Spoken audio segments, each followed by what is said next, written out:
आजा आजा आजा। ये आदि नहीं है, ये तो कोई और ही है।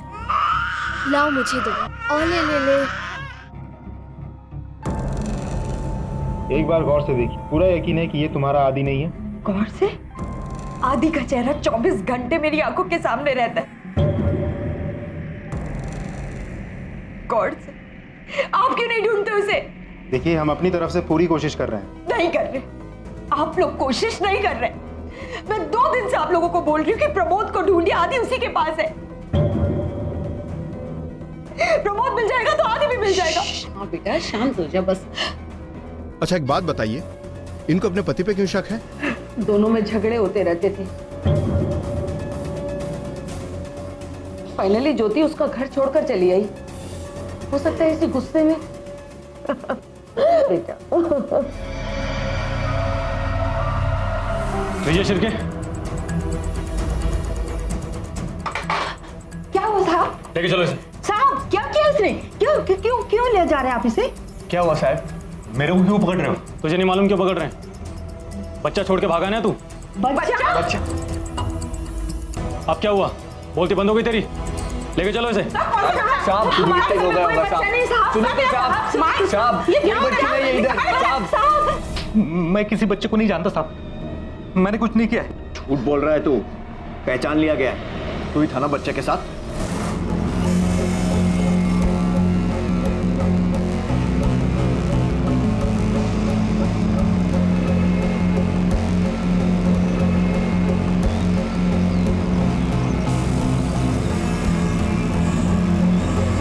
उस आदमी की मदद से स्केच बन रहा है, तेरा स्केच, और ये तेरी गाड़ी का नंबर। अब तू जितना झूठ बोलेगा ना उतना ही पिटेगा। बोल। हाँ साहब, मैं नहीं छोड़ा था, लेकिन इसमें मेरी कोई गलती नहीं है साहब। शक मार के मैंने उस औरत को लिफ्ट।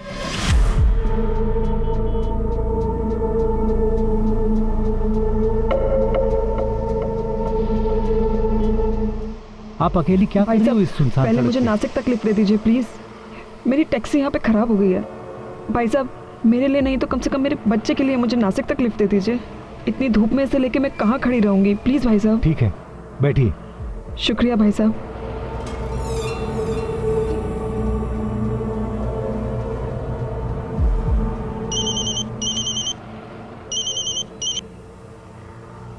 हाँ, वो पीछे पड़ा है। हाँ अभी भी। मुझे बहुत डर लग रहा है अम्मी। अम्मी, तू तो जानती है ना उसे, कैसा है वो। मैंने अभी एक आदमी से लिफ्ट लिया है, मैं नासिक आ रही हूँ। 1 मिनट मैडम। 1 मिनट अम्मी, मैं फ़ोन करती हूँ। मैडम आप इधर ही उतर जाओ। देखो मेरे को कोई टेंशन नहीं चाहिए, कोई पीछा कर रहा है ना आपका। जाओ प्लीज, तुम्हारे चक्कर में मैं फंस जाऊंगा। नहीं नहीं, ऐसा कुछ भी नहीं है। देखो बाबा, मैं सिंपल आदमी है, मेरे को कोई राड़ा नहीं चाहिए। आप प्लीज जाओ। मेरे को अजीब भी लग रहा था उन दोनों को उधर ही छोड़ते हुए, लेकिन मेरे को सच्ची कोई प्रॉब्लम नहीं चाहिए था। उसकी तरफ देखा भी नहीं मैंने। वो गई और फिर मैंने गाड़ी चालू करके आगे बढ़ाई। अब मैंने वापस गाड़ी घुमाई और उसको ढूंढा, लेकिन वो गायब हो गई थी। क्या पता किसका बच्चा था, किससे भाग रही थी। आप ही बताओ साहब, अगर कोई प्रॉब्लम नहीं थी तो बच्चे को मेरे गाड़ी में रख के वो भागी क्यों? पहले ही बच्चे को पुलिस के पास लेकर क्यों नहीं आया? 1 मिनट, तेरा ही बच्चा तो नहीं है जिससे पीछा छुड़ाने के लिए उसे छोड़कर भाग रहा था? देवा शपथ साहब, मेरा इस बच्चे से कोई लेना देना है नहीं। मैं सच बोल रहा हूँ, मती मारी गई थी मेरी जो उस औरत को लिफ्ट दी मैंने। सर आपको क्या लगता है, विजय सच बोल रहा है झूठ? जब तक ये पता नहीं चलता कि वो बच्चा किसका है, कुछ भी कहना मुश्किल है। सर ये भी पता लगाना होगा कि वो बुरखे वाली औरत कौन थी और उसने उस बच्चे को वहां छोड़ा क्यों, और उसके पीछे कौन था। रोहित, उस बच्चे की बॉडी पर ताबीज है, हो सकता है वो मुसलमान। सर कहीं वो उस बच्चे की माँ तो नहीं? पॉसिबिलिटी है। एक काम करो, सबसे पहले इस विजय की सारी डिटेल्स चेक करो। जिस जगह पर उस औरत और बच्चे को लिफ्ट दी गई थी आसपास छानबीन करो। आसपास के सारे पुलिस स्टेशन में मिसिंग रिपोर्ट चेक करो, खासकर मुसलमान बच्चों की। सर अगर वाकई में किसी ने अपने बच्चे को जानबूझकर छोड़ा हो तो वो रिपोर्ट नहीं लिखवाएंगे? फिर भी ट्राई करो, शायद कुछ निकल आए। और हाँ, उस स्पॉट से कुछ किलोमीटर पहले एक टोल नाका है, वहाँ का सीसीटीवी फुटेज भी चेक करो। सर ऐसा भी तो हो सकता है कि विजय और उस औरत के बीच में कोई कनेक्शन हो। यह भी पॉसिबिलिटी हो सकती है, लेकिन जिस तरह उस औरत ने अपनी पहचान छुपा कर रखी, विजय भी ऐसा कर सकता था। वो अपने को एक्सपोज करने का रिस्क क्यों लेगा? ठीक है सर, मैं जांच शुरू करवा देता हूँ।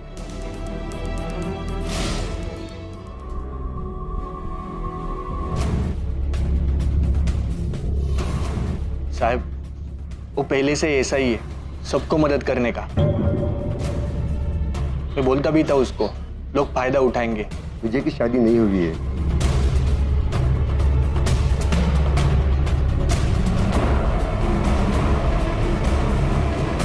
तुमने यहाँ किसी छोटे बच्चे को देखा था क्या? ध्यान से गौर करके बताओ कि किसी छोटे बच्चे को देखा हो। नहीं सर। अच्छा, यहाँ पे कोई आसपास कोई मुस्लिम फैमिली रहती हो? नहीं साहब, हमको कुछ पता नहीं है। हमारे इधर तो कोई नहीं, लेकिन बाजू में एक लॉज है, उधर एक मियाँ बीवी और बच्चा आए थे। सर, ये विजय तो वाकई में शरीफ लगता है। मैंने घर वालों और पड़ोसियों से पूछताछ की, लेकिन किसी ने कोई बच्चा देखा ही नहीं। और आसपास की चौकी में कोई रिपोर्ट लापता बच्चे की? सर, आसपास की किसी भी चौकी में ऐसी कोई रिपोर्ट नहीं जो इस बच्चे से मैच करे। लेकिन सर, जब हम इगतपुरी के एक मोहल्ले में पूछताछ कर रहे थे, तब पता चला कि एक लॉज है, उधर एक मियाँ बीवी और बच्चा आए थे, लेकिन अब उनके पास बच्चा नहीं दिखाई देता। क्या साहब, बार बार एक ही सवाल पूछ पूछ के परेशान कर रहे हो?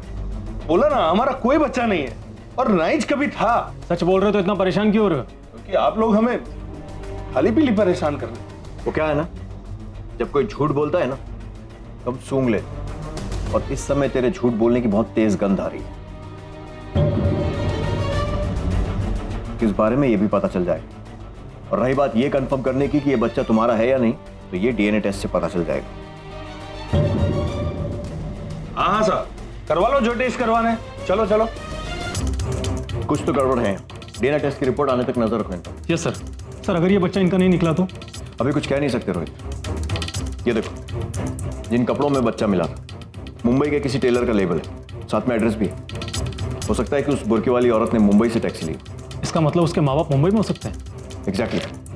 जितनी जल्दी हो सके इस टेलर से मिलो, मुंबई पुलिस से मेरी बात करवाओ और उनसे हेल्प लो। Okay sir.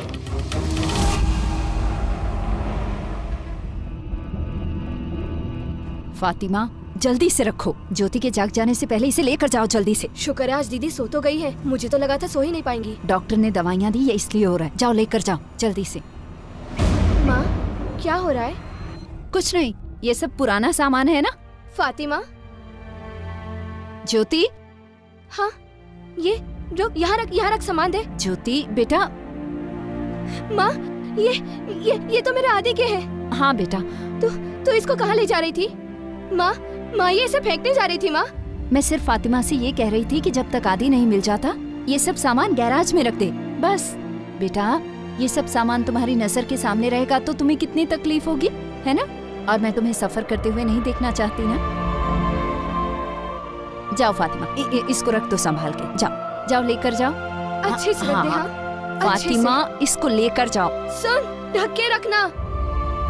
ज्योति, सब सही हो जाएगा ना माँ? हाँ, प्रॉमिस करो मुझसे। बिल्कुल, एकदम पक्का प्रॉमिस। प्रॉमिस बेटा, चुप हो जाओ।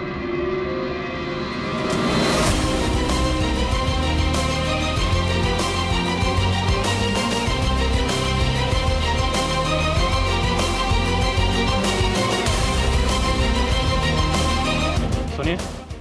हाँ जी। ये कपड़ा आपकी दुकान से सिलवाया गया ना? सर, मेरा दुकान में सिला हुआ है। फिर तो आप इस बच्चे को भी पहचानते होंगे? नहीं सर, बच्चे को तो नहीं पहचानता हूँ। हमारे यहाँ पे जितना कस्टमर आता है सब अरस परस का ही है। सर, टेलर से ज़्यादा कुछ पता नहीं चला है, लेकिन उसका कहना है कि उसके सारे कस्टमर दुकान के आसपास के ही हैं। ठीक है, वहाँ के और आसपास के सभी पुलिस स्टेशन में गुमशुदगी की रिपोर्ट चेक करो। यस सर, मैं ऑलरेडी लिस्ट बना चुका हूँ, वही प्लान कर रहा हूँ। ठीक है, मैं आज ही नासिक से मुंबई आता हूँ। Okay sir. एक केस है गुमशुदगी का, प्रायोरिटी पर है। माँ का कहना है कि बच्चे के बाप ही उसे उठाकर लेके गया। हम उसके पति को ढूंढने की कोशिश कर रहे हैं, लेकिन कोई अता पता नहीं है। क्या नाम है इस माँ का? ज्योति जिंदाल। आपके केस के बारे में पता चला, वहाँ नासिक में हमें खोया हुआ बच्चा मिला था। हम उसे यहाँ के एक एनजीओ में लेकर आए। देख लीजिए, शायद वही आपका खोया हुआ बेटा हो। वो यहाँ आ गया है। भगवान करे ये सच हो।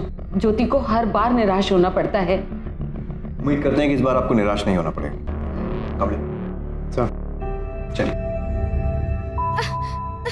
मेरा आदि।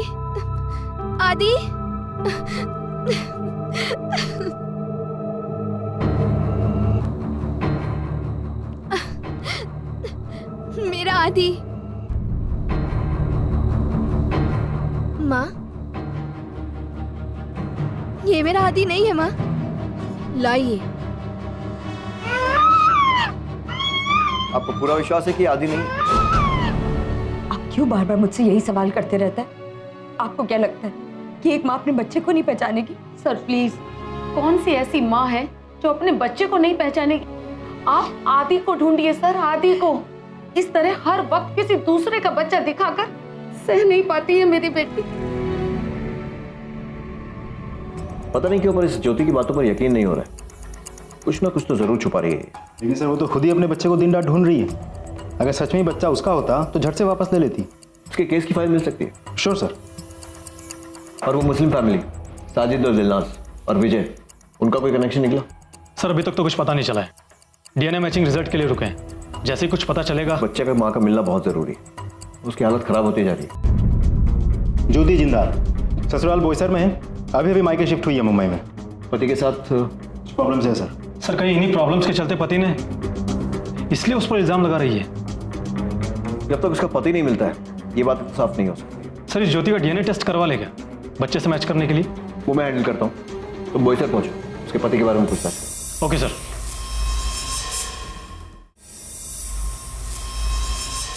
हम एक दूसरे से बहुत प्यार करते थे, इसीलिए शादी की थी। धीरे धीरे प्रमोद का बर्ताव बदलता ही गया। ना उन्हें हमारी शादी की फिक्र थी और ना ही हमारे बच्चे की। वो अपना ज्यादा से ज्यादा समय मंदिरों में बिताने लगे और एक दिन आए, अचानक बोलने लगे मैं स्वामी बन गया हूँ। और देखा तो लोगों की वाकई में काफी श्रद्धा थी उनमें। लोग दूर दूर से आते थे दर्शन करने के लिए। स्वामी जी, बेटी की शादी नहीं हो रही, घर में बहुत बड़ी टेंशन है। चिंता मत करो, समय पे सब ठीक हो जाएगा। प्रमोद। हाँ स्वामी जी, घर चले, बहुत लेट हो गया है। तुम चलो, मैं जरा, काफी भक्त है वो, सबकी प्रॉब्लम्स है, मैं सुन के आता हूँ। अब प्रमोद नहीं रहते, वो बदल चुके थे। हमसे ज्यादा तो भक्तों का हक था उन पे। वो ये समझने को तैयार ही नहीं थे कि हमें उनकी जरूरत थी। उनके पास जैसे हमारे लिए टाइम ही नहीं था।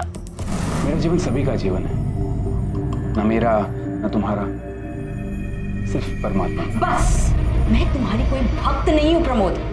थोड़े दिनों में ना हमारा बेटा आदि भी तुम्हें पहचानने से मना कर देगा। फैमिली के लिए थोड़ा टाइम निकालो तुम, वरना आदि को लेकर मैं मम्मी के पास चली जाऊंगी।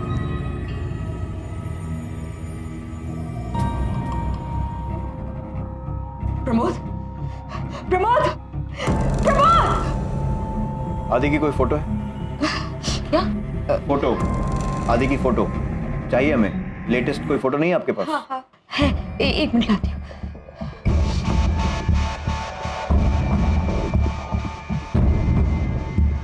अच्छा, इस बच्चे को देखा है स्वामी जी के साथ? पता नहीं साहब। हाँ सर, आदि। पक्का? हाँ सर, क्योंकि मैंने इसे देखा है। फिर भी अगर आपको कंफर्म करना है तो आप मंदिर में जाइए, क्योंकि थोड़े दिन पहले मंदिर में पूजा हुई थी। वहाँ पे इस बच्चे का फोटो आपके सबके साथ मिलेगा। वो हमारे पास कोई मोबाइल नहीं था ना फोटो खींचने के लिए, क्योंकि प्रमोद को ये सब पसंद नहीं था। उन्हें लगता था कि ये सब मुंह माया है। हाँ रोहित बोलो। सर बोईसर में बच्चे को क्लियरली कोई पहचान नहीं पा रहा है, लेकिन एक औरत ने कुछ हद तक पहचान लिया है। सर लेकिन एक गुंजाइश है, मंदिर में एक पूजा में कुछ फोटो खींचे गए थे, मैं उन्हीं को लेने जा रहा हूँ। शायद उनमें वो बच्चा भी हो। गुड, देखते हैं। ठीक है सर। आपका डीएनए सैंपल चाहिए बच्चे के साथ मैच करने के लिए। DNA sample? ये आप क्या बोल रहे हैं? हाँ माँ, ये क्या बोल रहे हैं? डीएनए सैंपल लेंगे मेरा? अब आप लोग मुझे बताएंगे कि मैं अपने बच्चे को पहचान सकती हूँ या नहीं पहचान सकती? नहीं माँ, नहीं माँ। जब मैं आपको एक बार कह रही हूँ कि वो मेरा बच्चा नहीं है, तो आप क्यों उसे मुझ पर थोप रहे हैं? आप प्लीज मेरा बच्चा ढूंढ कर दीजिए। जिस तरह वो डीएनए सैंपल देने तक से मना कर रही थी।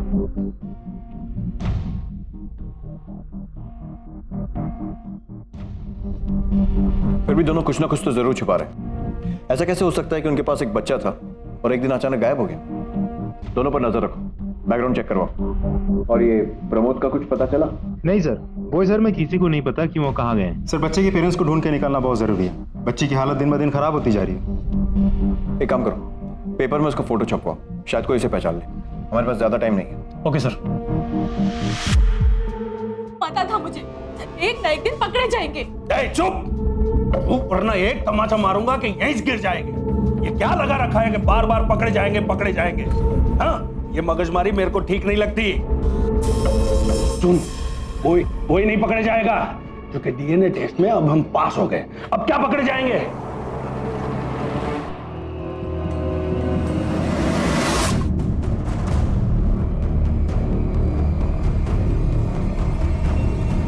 सर, अभी ज्योति वर्मा के घर से बाहर एक औरत निकली है, बुरके में।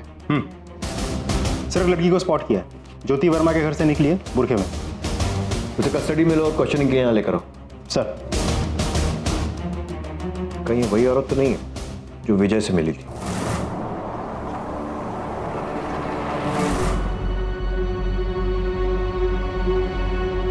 फातिमा शेख। लेकिन मैंने कुछ नहीं किया साहब, मैं तो सिर्फ काम करके। कुछ नहीं किया तो ये क्यों छिपा रही थी? माफ कर दो साहब, मेरे भी बच्चा है। स्पेशल खाना खरीदने वास्ते पैसे नहीं थे, इसलिए ले लिया। वैसे भी आदि बाबा तो अब आने वाला नहीं, हम मेम साहब इसे कचरे में फेंक देती, इसलिए मैंने सोचा कि मैं ही ले लूं। तुम्हें पक्का पता है कि आदि अब आने नहीं वाला है? हाँ, कैसे? वो उसका बाप उसको लेकर गया है ना, अब नहीं आएगा। वो छोड़ेगा नहीं उसको। ठीक है, जाओ जाओ।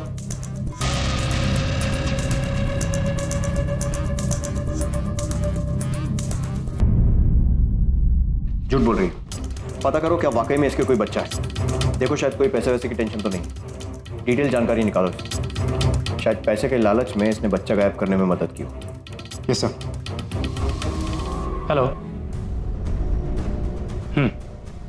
ठीक है, मेरे फोन के लिए रुकना। सर, केस में एक लीड मिली है। कौन से केस में? साजिद और दिलनाज के केस में। आपका अंदाजा सही था, वो वाकई हमसे कुछ छिपा रहे थे। नहीं साहब, सच बोल रहा हूं, हम लोगों ने कुछ नहीं किया साहब। तेरी पूरी हिस्ट्री हमारे पास, समझा ना? हाँ, झूठ बोलना बंद कर और सच बता। तेरी एक जगह से दूसरी जगह भटकने के पीछे राज क्या है? हाँ? नहीं सर। और तुम, तेरे पास तो बच्चा भी नहीं है, तो हर जगह डायपर क्यों खरीदती रहती है तू? वो भी 6 महीने से लेकर 12 महीने के बच्चे के लिए। तेरे बारे में ना हर जगह इंक्वायरी की हमने। कभी तू बच्चे के साथ दिखती है, कभी बिना बच्चे की। तू, तेरा क्या चल रहा है रे? तेरा बच्चा 12 महीने से बड़ा नहीं होता कभी? हाँ? तू क्या हो? बच्चा भेजते हैं साहब। उठाने नहीं है साहब। नहीं साहब, हम बच्चा अगवा नहीं करते साहब। हम तो उन लोगों से बच्चा लेते हैं जिनको बच्चों से छुटकारा चाहिए होता है, और उनको देते हैं जिनको चाहिए होता है साहब। हम तो लोगों की मदद ही करते हैं साहब। मदद? जुर्म करके मदद की बात करते हो तुम दोनों? अब मैं तुम लोगों की ऐसी मदद करूंगा ना, जिंदगी भर जेल में सड़ोगे। सर, दोनों ने आखिर कबूल कर ही लिया। Good job. कहां से बच्चे उठाए और किस किस को बेचे, सारी इंफॉर्मेशन उगलवाओ दोनों से। बच्चे खरीदने वाले और बेचने वाले दोनों अपराधी हैं। बहुत बड़ा रैकेट है ये। और हमारे सामने अभी भी 2 अनसुलझे सवाल है। एक तो उस लावारिस बच्चे की पहचान, और दूसरे ज्योति के बेटे आदित्य की खोज। सर, मुझे नहीं लगता दोनों केस आपस में जुड़े हैं। विजय और फातिमा के बीच भी कोई कनेक्शन नजर नहीं आ रहा। हमने विजय से पूछताछ की है, लेकिन उसने फातिमा की आवाज़ ही नहीं पहचाना। तो सर, मोस्टली बुरखे में जो औरत थी वो फातिमा नहीं थी। मुझे अभी भी पता नहीं क्यों लग रहा है कि ये बेटा ज्योति का ही है। हमें उसका डीएनए सैंपल हासिल करना ही होगा। अब एक ही जरिया बचा है, ज्योति के पति प्रमोद को ढूंढना, जल्द से जल्द। सर, हमने खबरियों के नेटवर्क को एक्टिव कर दिया, फोटोज भी सर्कुलेट कर दिया, खास करके मंदिर और धार्मिक जगहों पर। कुछ ना कुछ हाथ लग जाएगा सर। सलाम साहब। बोलो साहब को। तो पुणे से मेरे दोस्त का फोन आया था साहब। वो लोग ने अपने वो स्वामी प्रमोद को देखे लाए साहब। प्रवचन के वास्ते आया था साहब। प्रवचन कहाँ था? ठहरा कहाँ है? वो तो कल सुबह ही चला गया साहब, अभी तक तो घर पे पहुंच गया होगा। लेकिन सर, अगर वो पहुंचेगा तो हमारे कांस्टेबल्स हमें फोन करेंगे। उसके घर के आसपास कांस्टेबल्स तैनात हैं। कहीं वो ज्योति के घर तो नहीं गए? सर, ऐसा भी तो हो सकता है कि उसको शक हो गया कि ज्योति ने उस पर इल्जाम लगाया है, या शायद वो खुद किसी मुसीबत में।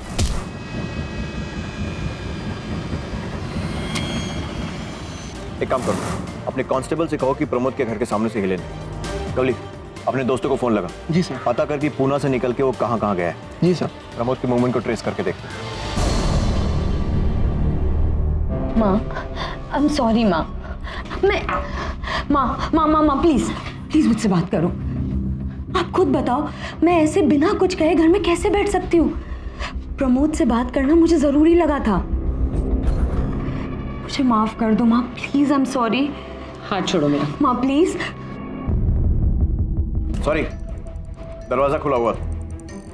नहीं, ऐसी कोई बात नहीं है सर। वो बस मैं थोड़ी डिस्टर्ब थी कि ज्योति फिर से वही गलती कर रही है, प्रमोद के पीछे बॉयसर तक जाने की।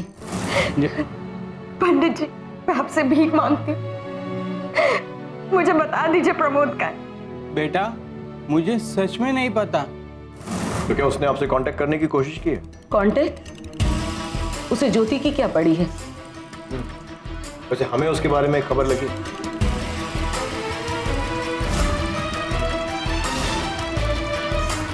कुछ मिला? जी सर, ये सामान मिला है।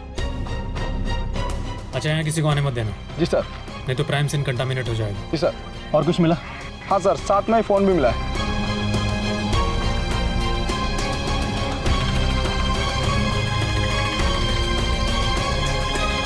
ये तो ज्योति की तस्वीर है।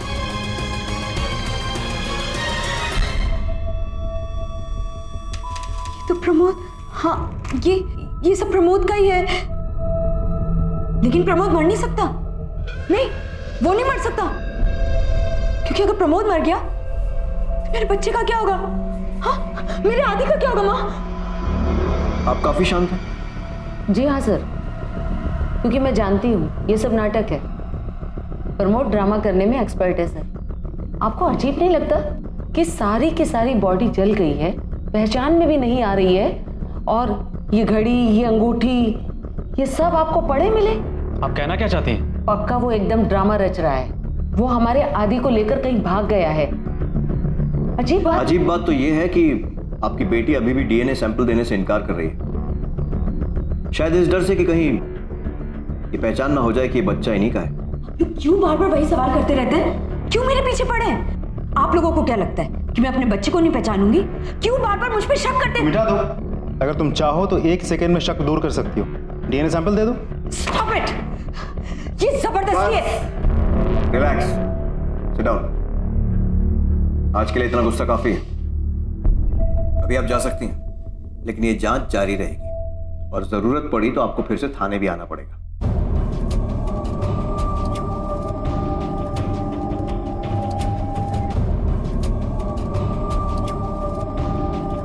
कोर्ट से डीएनए सैंपल कलेक्ट करने का ऑर्डर निकलवा। अब तो मुझे पक्का यकीन है कि ये ऐसी का बच्चा है।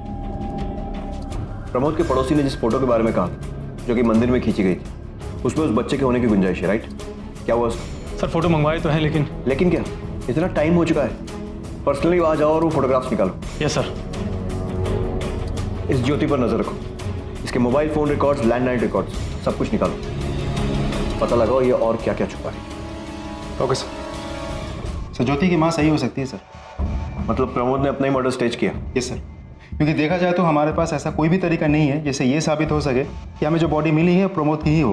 लेकिन कॉल रिकॉर्ड के हिसाब से जब प्रमोद का मर्डर हुआ था, ज्योति भी वही थी। बॉयसर। ज्योति फिर से वही गलती कर रही है, प्रमोद के पीछे बॉयसर तक जाने की। हो सकता है मर्डर करने के बाद उसने हमें गुमराह करने के लिए जानबूझकर ये पति को ढूंढने का नाटक किया। सर, फोटोज आ गए हैं। गुड।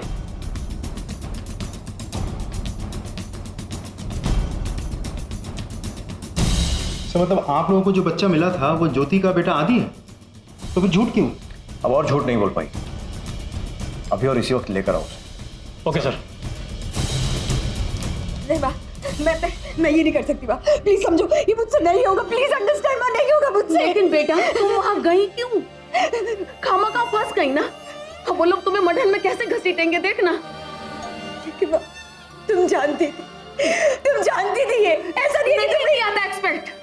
मुझे तुमसे उम्मीद थी कि तुम खुद हैंडल कर लोगी सब कुछ। मुझे दोष दो, सबकी सबकी से मुझे दोष दो, किसी को नहीं। नहीं बेटा, और किससे कहूं? पुलिस? माँ, ये ले चलिए दोनों को, चलिए। नहीं माँ नहीं। एक मिनट इंस्पेक्टर, हम ऐसे कहीं नहीं जाएंगे जब तक हमें ये पता ना हो हमने किया क्या है। कानून हम भी जानते हैं। अपने बच्चे से छुटकारा पाने के लिए अपनी मर्जी से उसे छोड़ दिया बेसहारा। अपराध है ये, और तुमने इनका साथ दिया। जेल चलेंगे आप दोनों अभी। कानून सीखने का बहुत शौक है ना, जेल में बैठ के कानून सीखना। चलिए, ले चलिए। चलिए आप लोग। ठीक नहीं कर रहे हैं। चुप करो, बंद करो ये ड्रामा। वो बच्चा, वो तुम्हारा आदी है ना? क्यों पहचानने से इनकार किया उसने? क्यों पीछे छुड़ाना चाहती थी उससे? बोलो। प्लीज प्लीज मुझे मेरा आदि लौटा दीजिए। मैं खुद चाहती हूँ मैं उसके साथ खेलूं, उसको छूऊं, उसको प्यार करूं।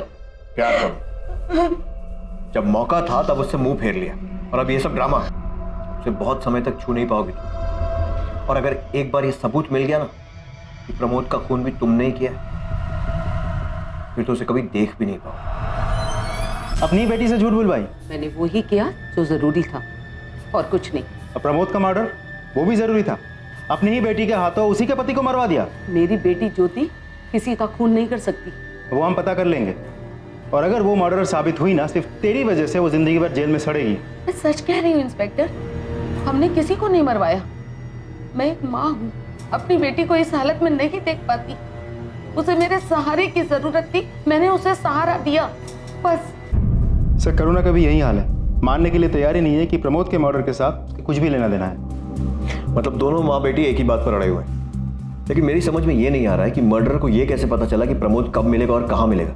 ये बात तो हम खुद भी ट्रैक नहीं कर पाए थे, तो फिर इस मर्डर ने कैसे? Exactly sir. So that means मुझे सबके फोन कॉल रिकॉर्ड चाहिए, मोबाइल, लैंडलाइन, सब, क्विक। Yes sir.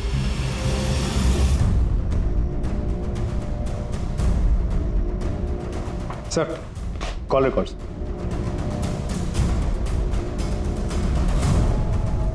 ये देखो, लैंडलाइन रिकॉर्ड। ये कॉल आया था पूना से। मतलब किसी ना किसी से घर में बात हुई। कोई ना कोई जानता था कि प्रमोद कब लौटने वाला है और कितने बजे। सर, ज्योति है उसकी माँ? नहीं, ज्योति तो पहले ही बॉयसर के लिए निकल गई प्रमोद को ढूंढने। सर, इसका मतलब जब कॉल आया था तो ज्योति घर पे मौजूद थी ही नहीं। उसके माँ ने ही कॉल रिसीव किया होगा। प्लस जो कांस्टेबल्स घर के बाहर थे, उन लोगों ने भी करुणा को बाहर जाते हुए नहीं देखा। सर, कहीं ऐसा तो नहीं कि कॉन्ट्रैक्ट किलर है? ये देखो, ज्योति के कॉल रिकॉर्ड्स एकदम क्लियर है, लेकिन करुणा के रिकॉर्ड्स में इस नंबर पर बार बार बात हुई। इनफैक्ट मर्डर वाले दिन भी इस नंबर से कॉल आया था, और लैंडलाइन पर भी एक कॉल आया। पता करो किसका नंबर। सर,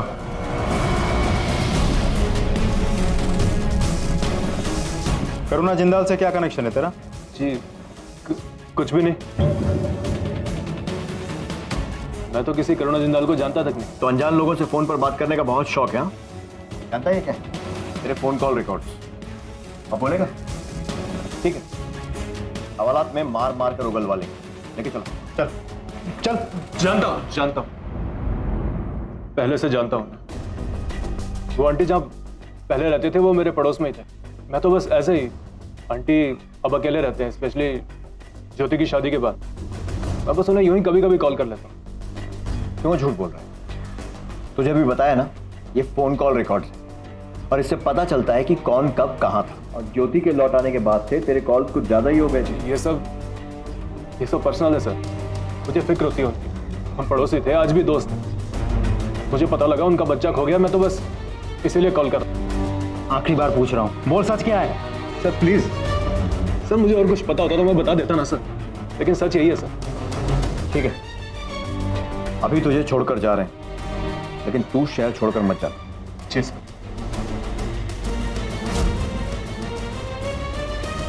रोहित, एक काम करो, करुणा और ज्योति से रिलेटेड इसकी जो भी डिटेल्स है पता करो, पूछताछ करो। जो कुछ भी ये बता रहा है वेरीफाई करो, और जो कुछ भी ये छिपा रहा है खोज निकालो। Okay sir.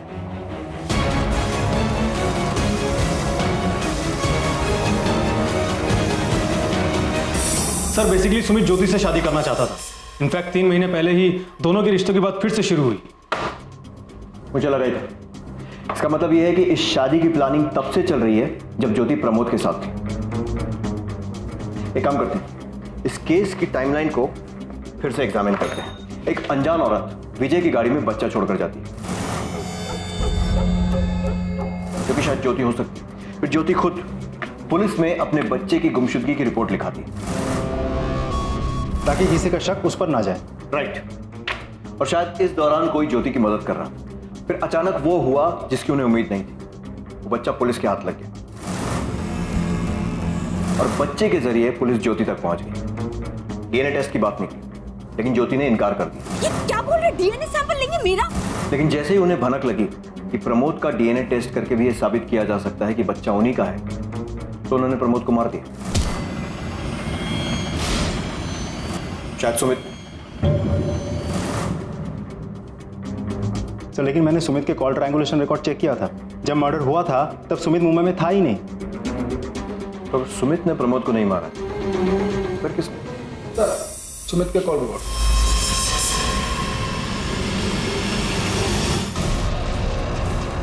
क्या हुआ सर? ये देखो, सुमित किसके कांटेक्ट में? पहले तो उसके कॉल रिकॉर्ड्स लेकर आओ और उसके बाद इसे घसीट कर। Yes sir.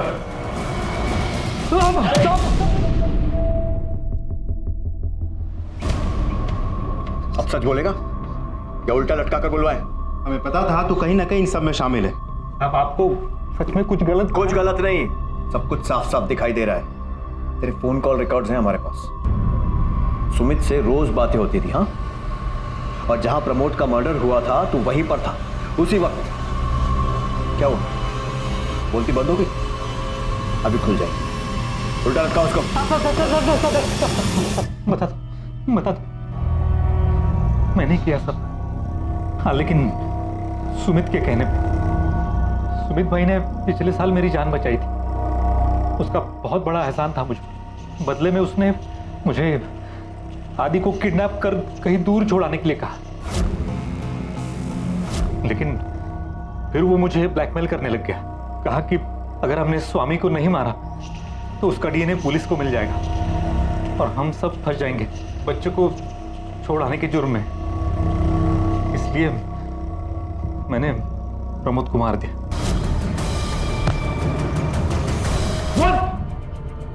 बोला मैंने विजय से सब कुछ करवाया था। प्यार करता था मैं ज्योति से, आज से नहीं, कॉलेज के टाइम से। करुणा आंटी को भी हमारा रिश्ता मंजूर था।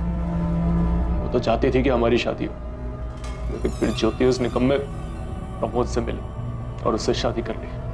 मैं तो उम्मीद छोड़ चुका था। फिर मुझे पता लगा कि वो प्रमोद कोई स्वामी वामी बन गया और उनकी शादी में प्रॉब्लम चल रही थी, तो मैंने मौका देख के उसे फिर से शादी के लिए प्रपोज किया।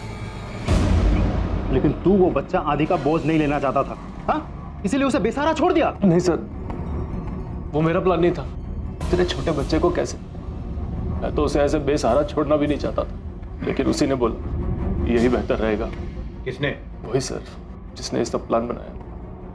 ज्योति? हाँ, मैंने किया है ये सब कुछ। मेरी बेटी ज्योति बहुत कुछ झेल चुकी थी। मैं नहीं चाहती थी कि वो बच्चा उसकी नई जिंदगी शुरू करने में रुकावट बने, एक रोड़ा बने। ज्योति का बहुत समय बर्बाद हो गया था। क्यों? क्योंकि उसने मेरी बात नहीं मानी। मेरी माँ सिर्फ मेरा भला चाहती थी।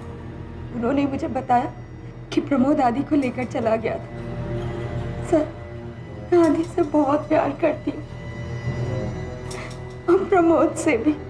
बदल दिया उसने मेरी बेटी को, दूर कर दिया मुझसे। अब याद रखा मैंने इंस्पेक्टर, कुछ भी नहीं भूली थी मैं।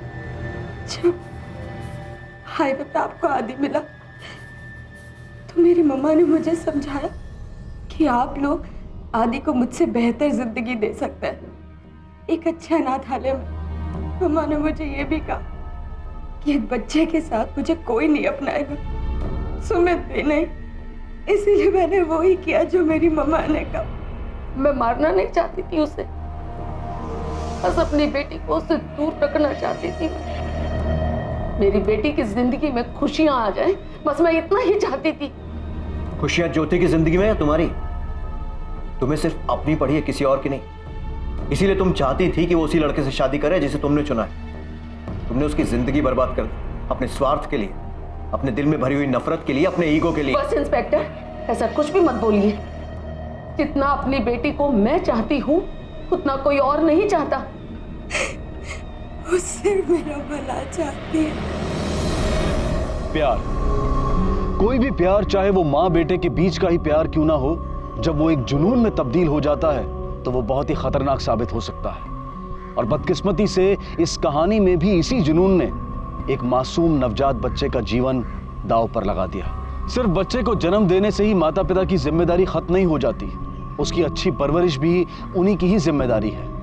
और करुणा और सुमित अपने स्वार्थ के लिए इस जिम्मेदारी से छुटकारा पाने की फिराक में थे। दुर्भाग्यवश कमजोर ज्योति ने उनके सामने घुटने टेक दिए। गलती प्रमोद की भी थी, जिसने आदि को जन्म तो दिया लेकिन उसे बड़ा करने में उसका कोई सहयोग नहीं था। इस मामले से जुड़े सभी गुनहगारों को सजा मिली, ज्योति को भी। फिर चाहे एक बार अपने बच्चे को खोकर ही सही, ज्योति को उसकी अहमियत समझ में आई। लेकिन हर किसी को ज्योति की तरह दूसरा मौका नहीं मिलता, खासकर उन्हें जो अपने बच्चों से छुटकारा पाने के लिए उन्हें त्याग देते हैं, बेच देते हैं या कभी कभी मार देते हैं। बाद में पछताने की बजाय अगर बच्चों को जन्म देने से पहले हम पूरी तरह से इस पर सोच विचार करके फैसला लें तो यह बेहतर होगा। हमारे बच्चे हमारा भविष्य हैं, नतीजन हमारे भविष्य की जिम्मेदारी हम पर ही है। इसकी यूं अवहेलना ना करें, उपेक्षा ना करें। इसी विचार के साथ अब मैं अनूप सोनी आपसे विदा लेता हूं। फिर मुलाकात होगी अगले एपिसोड में जुर्म की एक और कहानी के साथ। तब तक अपना और अपने परिवार का ख्याल रखें और देखते रहें क्राइम पेट्रोल डायल 100। सबक एक को सीख हम सबको। जय हिंद।